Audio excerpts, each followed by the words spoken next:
আসসালামু আলাইকুম ভিউয়ার্স। তো হঠাৎ করেই প্রচণ্ড বেগে কালবৈশাখী ঝড় শুরু হয়ে গিয়েছে। সকাল থেকেই পুরো আকাশ একদম অন্ধকারে ঢেকে গিয়েছিল। তো এরই মাঝেই কালবৈশাখী ঝড়। তো এই সময়টাতে এই ঝড়টা একটু বেশিই হয়।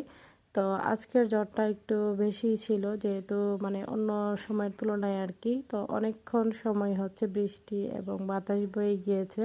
তো এরকম পরিস্থিতি দেখে সবাই খুবই ভয় পেয়েছে। আর কালবৈশাখী ঝড় আসলে তো বুঝতেই পারছেন কিরকম অবস্থা থাকে। তো অনেকে আম কুড়ানো নিয়ে ব্যস্ত থাকে। যাই হোক, সেরকমই কিছু আমরা দেখতেছিলাম ব্যালকনি থেকে। তো প্রথম তো এত ঝড় বইতেছিল, যার জন্য দরজা খোলার অবস্থাই ছিল না।